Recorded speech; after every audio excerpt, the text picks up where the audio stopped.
What's up, everybody? Welcome back to another episode. And today we're in South Florida doing a little bit of bow hunting. And I'm in a spot that I've never been to before. A buddy of mine hunts in this area. He wanted me to come out with him.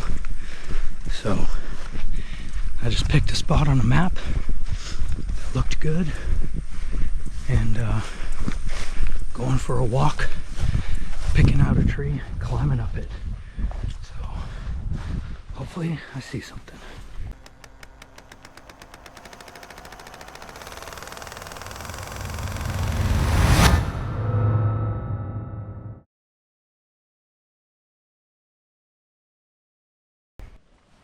Alright, y'all, I kind of like this tree. There's like an intersection of trails right here. It's a 20-yard shot to right here. There was a bunch of birds feeding here. I don't know what they're feeding on, but they're feeding on something.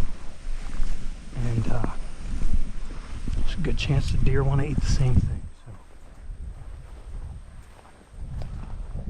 that's the one I'm getting into. It's nice and tall. You can get way up there. Well, as soon as I got in that tree, I looked to my left and I spotted a deer about 200 yards out. It was a doe. And I watched her for a few minutes, and it looked like she was just going to stand around and eat and wasn't going to move for a little while. So I thought about maybe I should get down and try to catch up with her.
Here, I ran into a little bit of a dead end. There was pretty thick brush in front of me, between me and the deer, but I could see her, and I was about 70 yards from her. Close enough that if I decided to walk through that brush, I would probably make too much noise and she would hear me, but far enough that I could still move around a little bit and get a better look at her.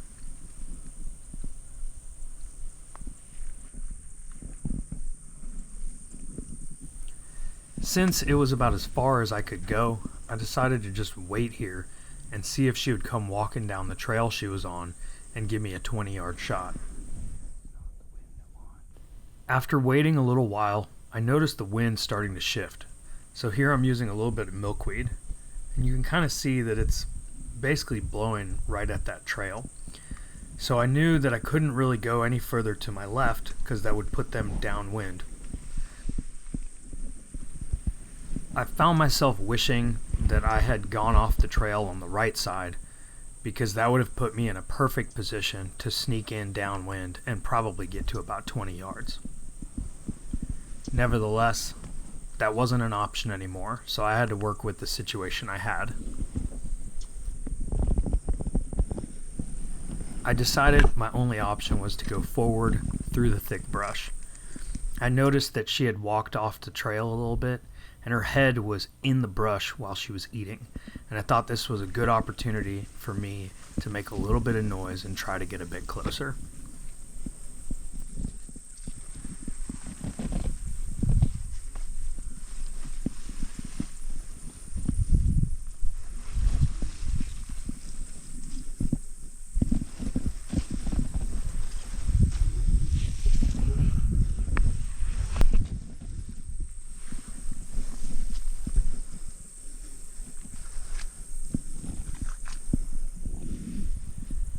I cut some distance and ranged again, 51 yards. That's a range that I can live with, and I'm pretty comfortable there, but I'd like to get closer if I can. But I knew that with every step, the chances that she was going to hear me were getting that much higher.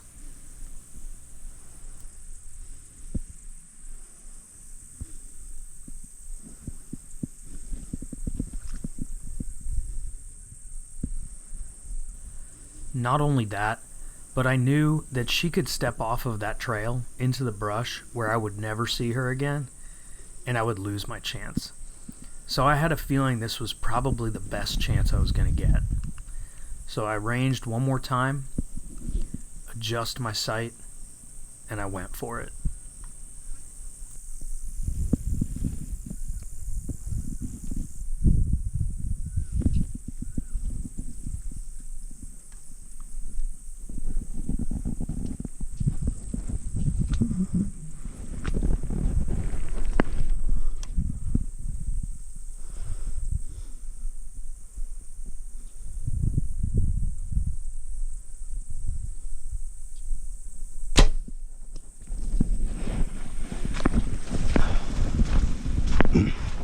Got her.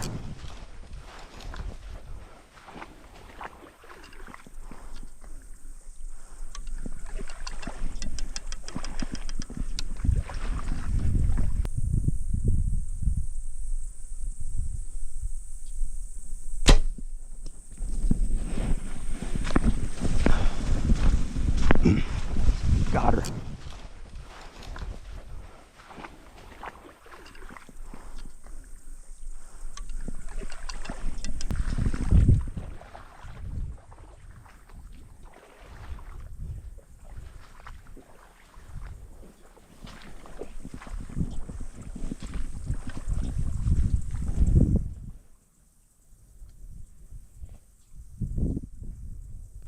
Typically, when bow hunting, you want to give the animal about an hour or two after you shoot it to let it expire peacefully. But there is one big exception, and that's when you make a spine shot. And that's because it's entirely possible that you didn't hit any vitals and that animal is just going to be laying there paralyzed for hours. And even though the goal is for us to kill them, we do want to do that with as little suffering as possible. So when you make a spine shot, it's often a good idea to get in there and try and put another shot through the lungs or the heart so that they die more quickly. I think a lot of people struggle to remember that hunters are not just out there trying to kill an animal. We're trying to harvest food. And unfortunately, that means that an animal has to die. But that doesn't mean that we want to inflict unnecessary pain on that animal. So if we can make it quick, that's our goal.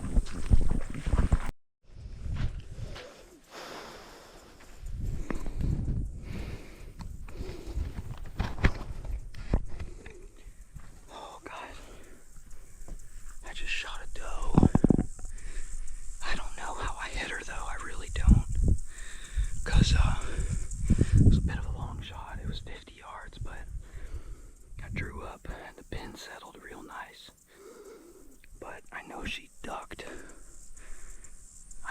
watched her, like I heard the hit and I watched her duck before the hit. But I hit her, at least in some sort of way, I hit her in the spine. But I heard what sounded like that famous thwack going through the lungs, and then she fell down in the water. And I don't remember seeing her get back up. But then I started seeing some brush, like, kind of shaking about 10 yards to the right of where I hit her, but there was another doe with her, so I don't know if that was the other doe or if that was her. So I'm kind of hoping she just, like, literally tripped and fell in the water and just, like, expired and maybe just drowned or, you know, whatever. I don't know.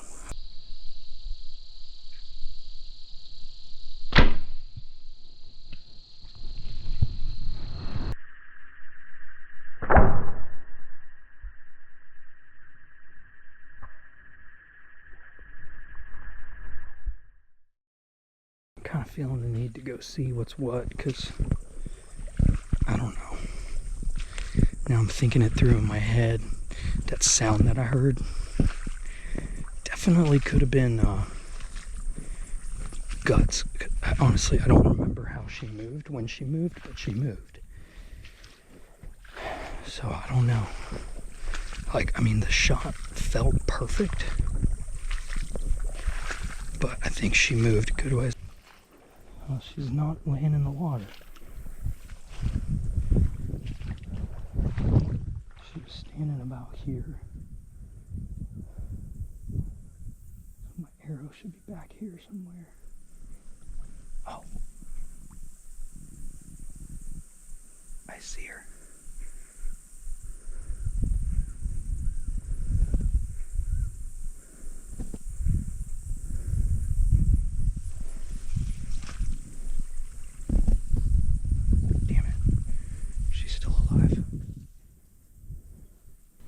I went to the hit site to see what kind of blood there would be, and before I could even get to where I hit her, I actually spotted her laying in the brush about 10 yards away from where I hit her. And unfortunately, she was still alive. And I didn't know how I hit her. If I knew it was a good hit, I would have backed out and just let her die peacefully. But since I didn't know that, I was trying to see if I might be able to get another arrow in her. But the stuff she was in was just too thick. After watching her for a minute, I was pretty confident that she wouldn't get up if I got close. So I drew my bow and tried walking straight to her.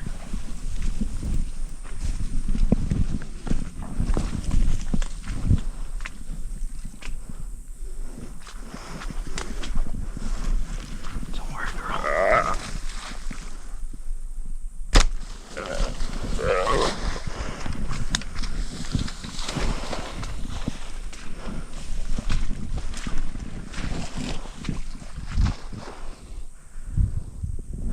She's done.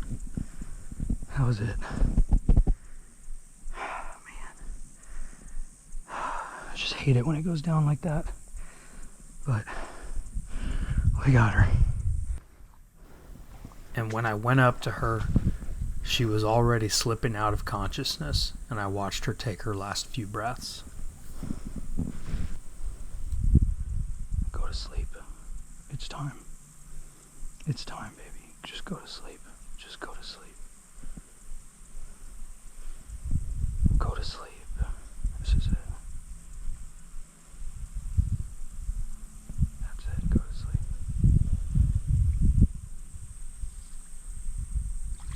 I'm sorry. That was really rough.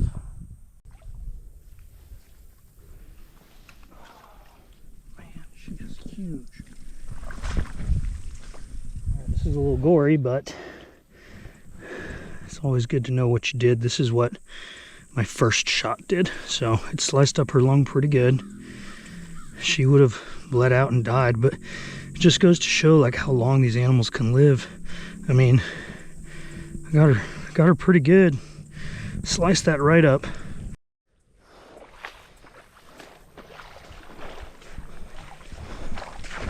It's a big ass doe.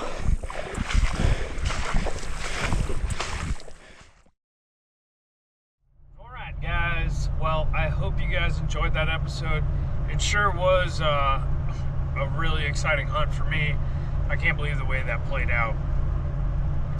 You know, it's always really hard, you know, when the deer don't die quickly. But, you know, I did the best I could to end its suffering as fast as possible. So, yeah, it is what it is. You know, it's moments like these that I kind of have to remind myself why it is that I hunt, and ultimately it's for food, and I do it because I don't want to support the meat industry, but I want to eat meat. I just try to remind myself of that when I have to deal with these kinds of situations, and it definitely makes me feel a little bit better.